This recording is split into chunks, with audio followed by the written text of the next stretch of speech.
Buenas tardes, queridos contertulios. Llegamos a una nueva edición del Sillón Bíblico. Mi nombre es Abel de la Costa y bueno, como pueden ver estoy sin el sillón habitual, pero no importa, con las mismas ganas. Bien, hoy vamos a hablar de la ascensión. En realidad, y esto es algo muy curioso de nuestras lecturas litúrgicas, de lo que menos hablaremos hoy es de la ascensión. Es verdad, es el día de la ascensión del Señor. Y la primera lectura nos habla de la ascensión del Señor. Pero resulta que si vamos al Evangelio de San Mateo, que es el que toca hoy, por ningún lado aparece la ascensión. Y eso tiene que ser todo un motivo de reflexión. Yo les pido que completen este sillón bíblico de hoy con el artículo que está asociado a las lecturas de hoy en el Testigo Fiel, que se llama Jesús ascendió o fue ascendido, donde explico una noción fundamental, que es la de teologúmeno, y si pueden completarlo también con el sillón bíblico de estas mismas fechas del año pasado. Entonces podemos avanzar un poquito, hacer una cosa más, no estar repitiendo cada año lo mismo. Pero bueno, quisiera hacer un resumen del tema de la ascensión. Lo fundamental es que Jesús no sale volando. Dios no está arriba. El propio catecismo nos dice, ¿dónde está Dios? Dios está en el cielo, en la tierra y en todo lugar. Entonces, si Jesús va hacia el Padre, no sube, no tiene por qué subir, puede bajar, puede irse al costado, puede quedarse donde está e ir al Padre. El único que habla propiamente y lo desarrolla además de ascensión, también Marcos, bueno, eso es difícil de explicar porque también en Marcos aparece la idea de la ascensión, aunque no la desarrolla. El único que desarrolla la idea de Jesús no visible como una ascensión es San Lucas. Claro que lo hace con una imagen tan fuerte, prácticamente un cuadro renacentista, los discípulos mirando cómo Jesús se va y estas voces que les dicen, ¿qué hacéis ahí mirando al cielo? Este Jesús que lo habéis visto irse, volverá. Ahora entonces hay que ir hacia todos los confines del mundo. Es una imagen que la tenemos muy grabada, hasta tal punto que incluso la liturgia la convirtió en un hecho cronológico, ¿no? Y lo celebrábamos 10 días antes de Pentecostés, que es como lo marca San Lucas en Hechos de los Apóstoles, no en el Evangelio. El Evangelio tiene otra cronología, pero en Hechos de los Apóstoles marca la ascensión 10 días antes de Pentecostés. Y luego ya viene el descenso del Espíritu. Esa imagen tan fuerte caló muy hondo en la imaginación teológica y religiosa. Con un peligro que más de una vez se ha manifestado, real, vivo. Y es el peligro de creer que porque Jesús ascendió, por lo tanto no está. Y si no está, ya saben que cuando el gato no está, y entonces en la iglesia podemos hacer un montón de cosas porque Jesús total no está.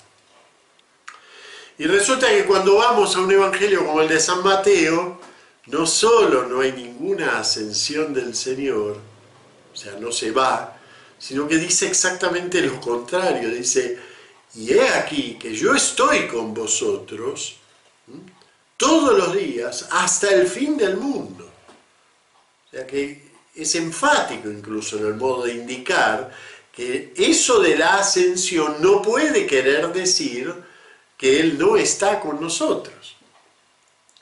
Entonces son dos aspectos. Uno es entender qué es la ascensión como realidad religiosa. La ascensión como realidad religiosa, no me detendré este año en esto, implica la comprensión de que Jesús ha realizado todo lo que hacía falta para volver a unir el hombre con Dios. Esa es la ascensión como significado y como realidad religiosa. Eso que desde el Génesis se manifiesta como una ruptura entre Dios y el hombre. Dios que no termina de aparecer, Y el hombre que no termina de ver a ese Dios, ¿no? ¡Ay, si rompieses los cielos y descendieses, derritiendo a los montes con tu presencia! Bueno, eso, que forma parte del anhelo del hombre, lo ha realizado Jesús. Y no solo ha descendido, ha ascendido, es decir, ha llevado la humanidad hacia Dios.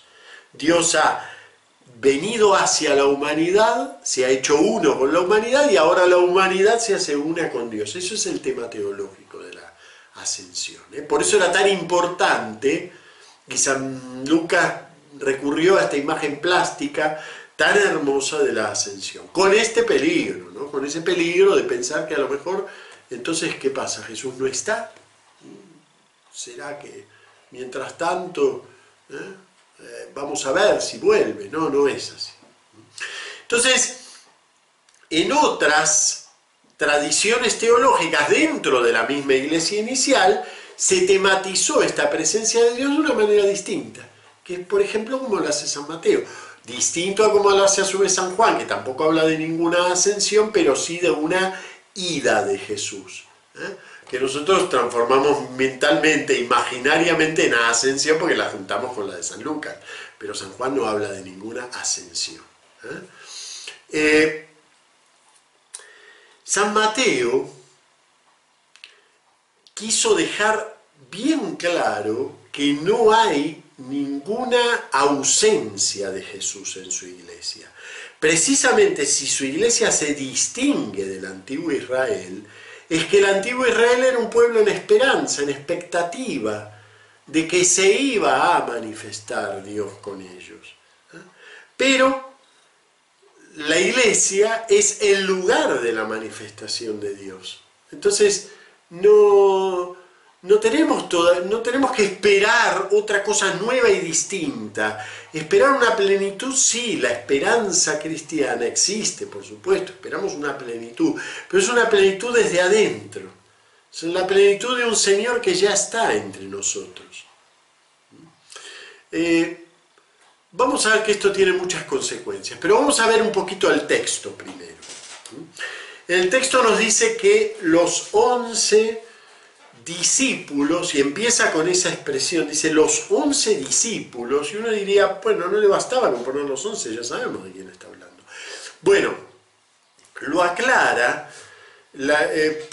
porque bueno, en fin, la palabra discípulo tiene muchos sentidos dentro del Nuevo Testamento, no es fácil, no es una palabra, no es un concepto sencillo. Podemos creer que discípulos son nada más que el colegio especial de los 12.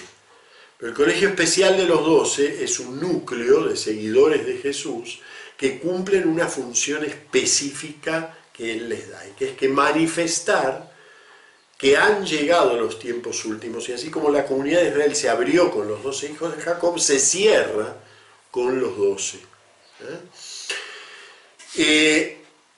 A Jesús lo rodea más gente que lo sigue, ¿sí? Y todos esos son discípulos, son seguidores de Jesús. Pero ahora nos quiere mostrar, en esta escena del monte, precisamente nos quiere mostrar que, aunque esto se refiere a todos los pueblos, arranca desde ese Israel esencial que ha nacido con la muerte y resurrección de Jesús. Entonces nos usa esta expresión curiosa, los 11 discípulos. ¿Por qué? Porque 2 versículos más adelante va a decir, id y haced discípulos a todos los pueblos. Id y haced discípulos. Entonces arranca con la mención de los 11 discípulos. Se reúnen en torno al monte en Galilea y allí reciben una palabra del Señor que la tenemos que conectar con el resto del Evangelio de San Mateo. San Mateo es un tejido de palabras. San Mateo no es un productor de versículos para uso en las disputas. Ninguno de los evangelios es así, pero San Mateo es un tejido, quizás es uno de los más notorios en ese punto, ¿no?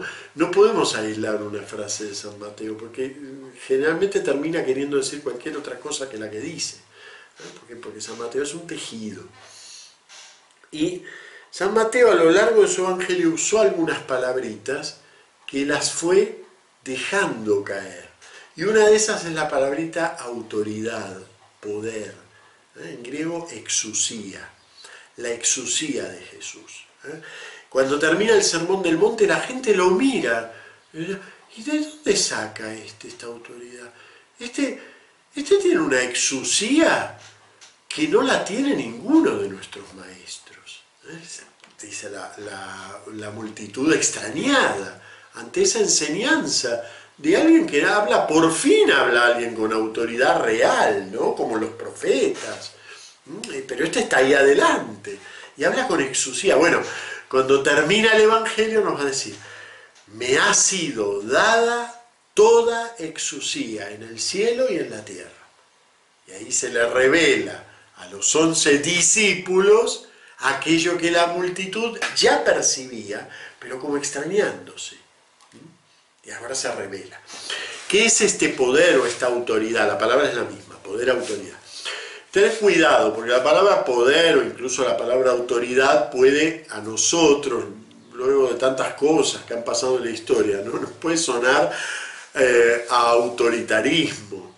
No tiene que ver con eso. Precisamente la exusía es aquello que sale de dentro de la persona. Es decir, es cuando uno realmente ve a alguien que sabe realmente de lo que está hablando, a un artista que crea realmente belleza con lo que está haciendo, a un artesano que realmente trabaja la madera, trabaja el metal, lo que sea, como desde adentro, ¿no? Es muy difícil de explicar, pero es esa autoridad, la de aquel que no necesita estar justificándose.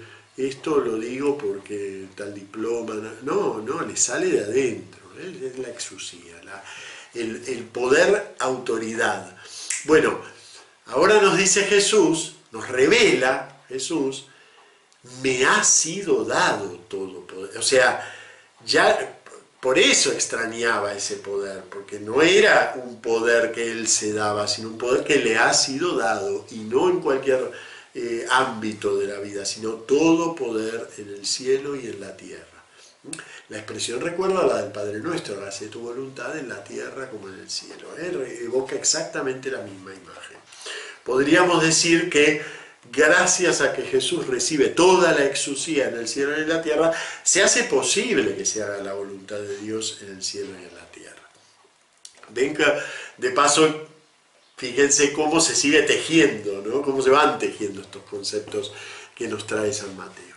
Pero entonces me ha sido dado todo poder. Y entonces, ¿en qué consiste ese poder?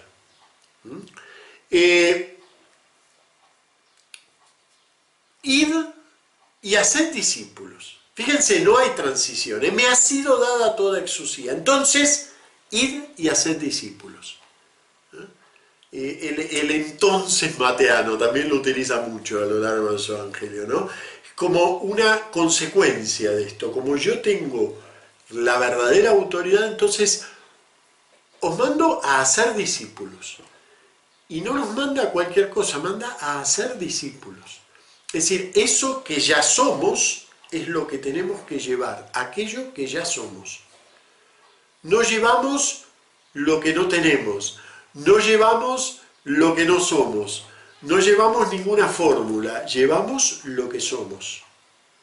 Los 11 discípulos llevan a todos los pueblos, y por lo tanto a cada uno de nosotros que lo hemos recibido y lo transportamos. Id y hacer discípulos a todos los pueblos. Bien, primer aspecto, hacer discípulos. El discípulo hace discípulos, no enseña cosas para memorizarse, hace discípulos. En segundo lugar, bautizándolos en el nombre del Padre, del Hijo y del Espíritu Santo, y enseñándoles, no me detengo en esa porque me quiero detener en esta tercera, y enseñándoles a guardar todo lo que yo he mandado. Nuevamente, lo mismo que nos pasa con la autoridad, este guardar se puede convertir en algo muy exterior, a cumplir como robots las cosas que Jesús... yo soy el cristiano modelo 5K6. No, no existe el cristiano modelo 5K6 que va a ser superado por la versión 4.0. Lo que tenemos que hacer es guardar.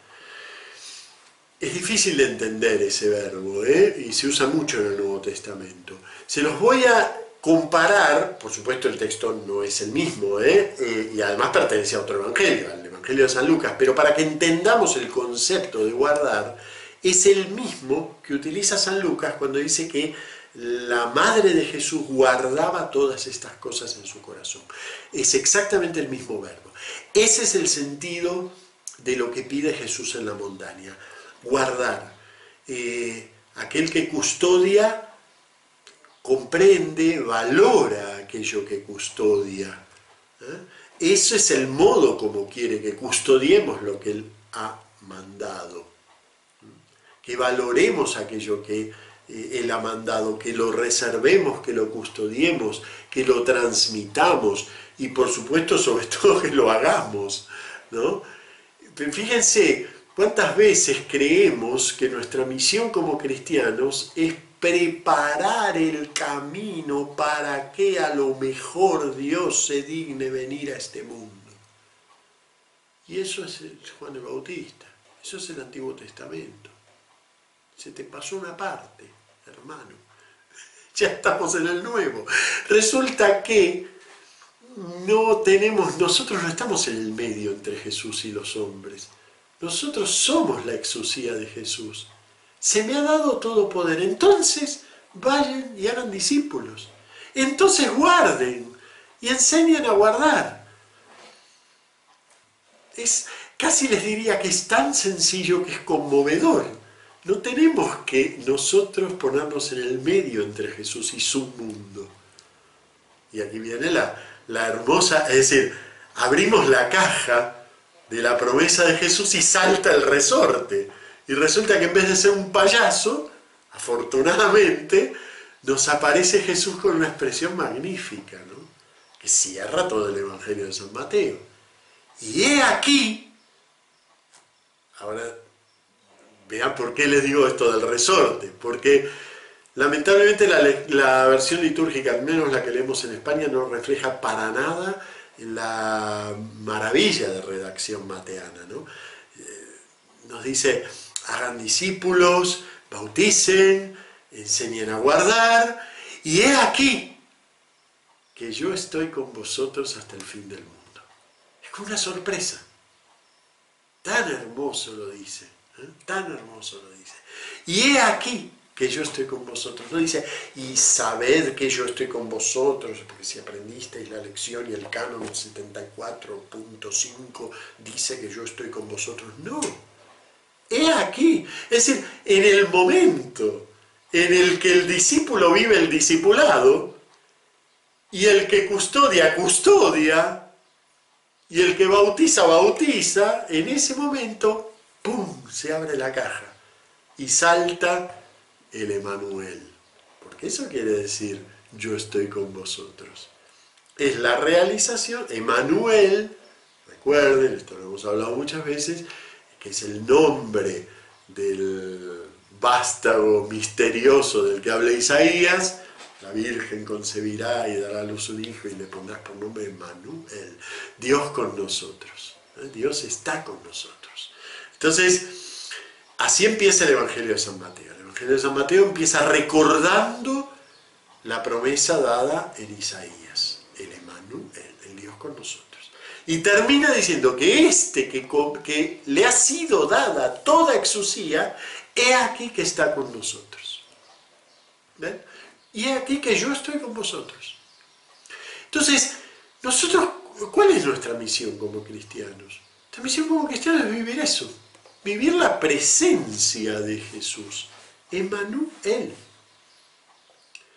Y si la ascensión significa mentalmente para nosotros una ausencia, no entendimos de qué habla la ascensión. La ascensión habla de que el hombre ya está en la presencia de Dios. de que ya se acabó esa distancia, se canceló la distancia con Dios. Fíjense cuántas veces presentamos un cristianismo exactamente al revés, como una pantalla entre Dios y los hombres, ¿no? Entonces primero hay que dar el examen, a ver si sabes todo lo que tienes que saber, y entre otras cosas habrá que saber que Dios está con nosotros. No hay nada que saber, hay que vivir el Emanuel, el Dios con nosotros. Y eso se vive como discípulo, como bautizado, como custodio de todo lo que el Señor nos ha dicho. Y claro, ¿cómo se custodia eso que el Señor ha dicho? Bueno, para eso están los evangelios, para que aprendamos no solo las palabras, sino el cómo custodiar. Fíjense que ninguno de ellos ha hecho ninguna lectura servil de las palabras del Señor, al contrario, se las han apropiado y en cada momento han adaptado esas palabras a la realidad de lo que los rodeaba. Eso es custodiar la palabra del Señor. Custodiar la palabra del Señor no es guardar la cajita y que cuidado, que no la toques, porque no, eso es el Antiguo Testamento. El arca no había que tocarla porque daba electricidad, pero la palabra del Señor, al contrario, hay que custodiarla, enseñar a guardarla.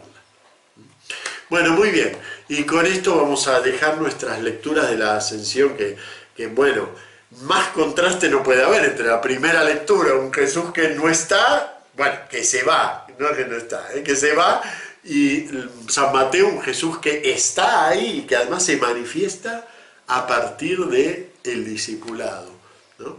Contraste, pero ven que de fondo no hay ningún contraste, de fondo están diciendo, no solo están diciendo en lo profundo lo mismo, sino que además están complementando muy bien las imágenes. El hombre ha sido elevado hasta Dios, ha sido elevado hasta Dios. Por eso ahora puede venir el Espíritu, pero de eso ya hablaremos la semana próxima. Muchas gracias, les agradezco la difusión del canal y nos vemos el sábado o domingo que viene.